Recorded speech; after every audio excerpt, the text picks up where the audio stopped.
La passione nasce dalla passione da giovane per le automobili, quindi molto attratto dal mondo automobilistico quando avevo ancora 12-13 anni.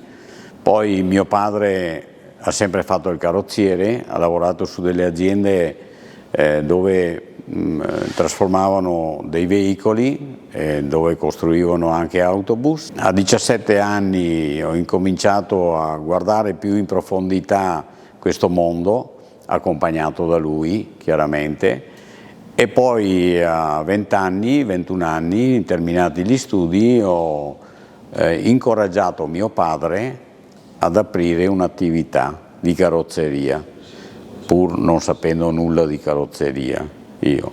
Da lui ho imparato certe cose, mi ha insegnato molto bene, è stato un grandissimo maestro, e con questo siamo partiti a fare delle trasformazioni di auto, in auto funebri, in altri modelli di trasformazione, altri tipi di trasformazione.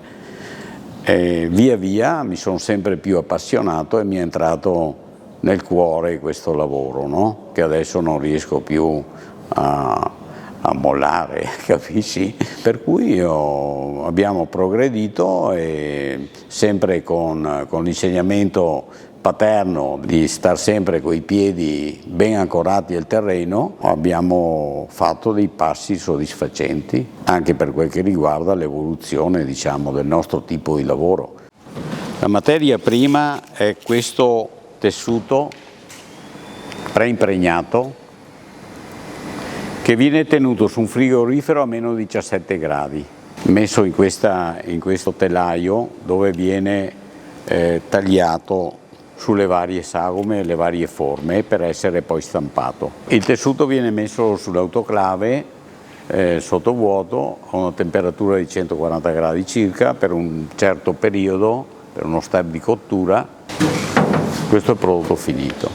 In questo ambiente vengono prodotte tutte le macchine, le trasformazioni delle macchine, dall'inizio della trasformazione al montaggio finale. Sì, io ho una squadra di colleghi, li chiamo colleghi di lavoro, che sono appassionati a questo mondo, anzi mi spingono anche ad amplificare, diciamo, tutto quello che può essere il mondo della carrozzeria e delle trasformazioni su altri campi, quindi non nego che stiamo guardando e valorizzando anche altri settori.